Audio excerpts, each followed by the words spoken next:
I don't even know what they are. In that case, it might be a good idea to get a little information with a fellow who owns and operates a company that makes and sells oil drums. Each year, customers buy more and more from our because he makes a better oil drum than his competitors. One day, customers demand more oil drums than the owner can produce. He figures it will take about $3 million to do the job. So he decides to form a corporation to sell shares in his business to raise the capital he needs.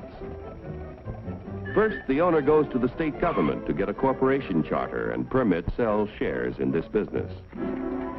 Next, our friend goes to an investment banker and shows him the record of the oil drum manufacturing company's past performance and plans for expansion. The investment banker decides to help our friend sell shares in the corporation to raise the $3 million. However, before any shares in the corporation can be sold, certain information must be filed with the Securities and Exchange Commission in Washington. The investment banker and the owner must swear that the information they file contains nothing but the truth. Registration with the SEC does not imply that the government approves the stock issue as a good investment, but only assures the public the material statements about the stock issue are false. Punishment will be according to the law.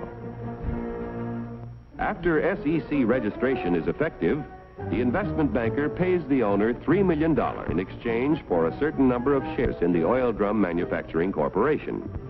The investment banker sells shares of the common stock to people at a price of $3 million investment and shows a profit for his services in selling the stock. Money received from the sale of shares in the business builds a new and better plant, which produces more and better oil drums. The people who bought common stock own proportionate shares in the corporation, tools, equipment, and all of its assets. Common stockholders elect the directors of the corporation. Directors represent the stock and are responsible for the way the business is run. Directors determine the amount of dividends, if any, to be paid out of earnings to the stockholders. Naturally, when stockholders invest in a business, they hope to receive dividends to help pay for necessities of life. Within a few short years, an increasing demand for the company's product poses a friend. How can he fill all the orders? He will have to build more plants and buy more tools to increase production of oil drums. It will take about $20 million to do the job. One way to get this additional capital is to sell more stock to many more people.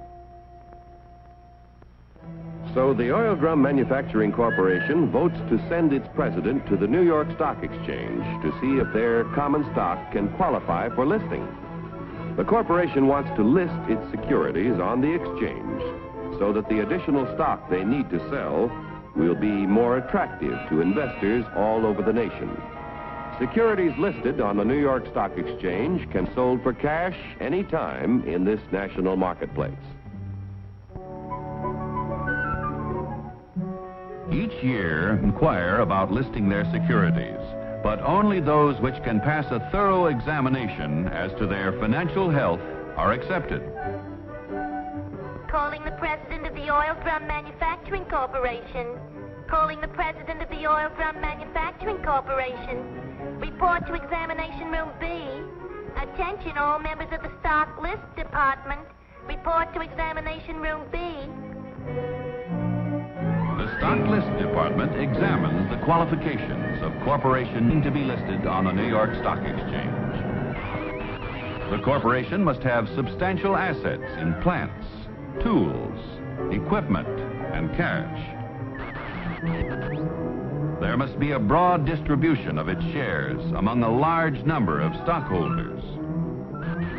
The corporation must show successful management and sales records and annual net earnings at the time of listing of at least $1 million. The proposed stock issue must meet federal, state, and New York Stock Exchange regulations. The corporation must agree to report to its stockholders at frequent intervals.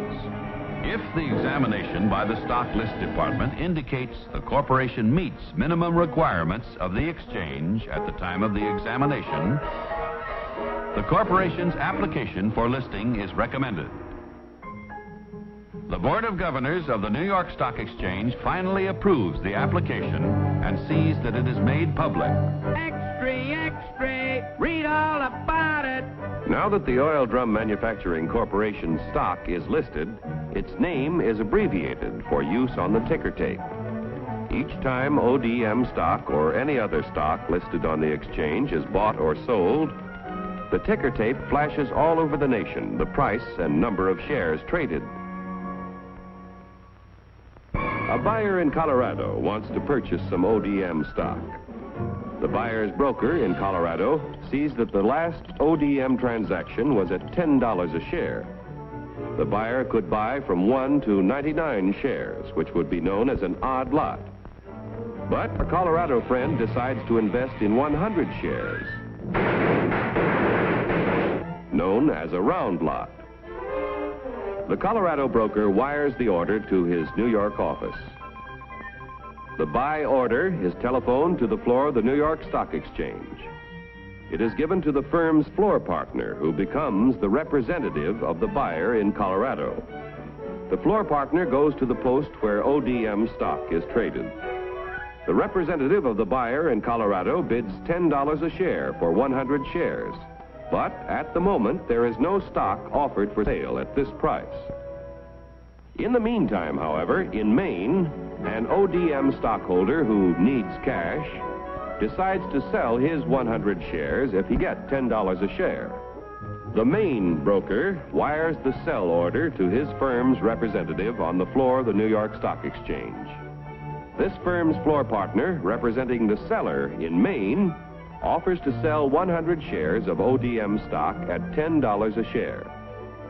The price of $10 a share is mutually acceptable, and the transaction is made. Like the cowboy in Colorado and the fisherman in Maine, investors all over the country use the facilities of brokers who are members of the New York Stock Exchange whenever they want to buy or sell stock of companies listed on this national market. Yesterday's savings financed the miraculous growth of our railroads, automobiles, airplanes, farm machinery, communications, electric light and power, textiles, and countless other industries contributing to a more enjoyable life. If a part of our savings continue to flow into industry, American labor, management, and capital can continue to build new tools and plants. Industrial expansion creates jobs for hundreds of thousands of young people who must find employment each year.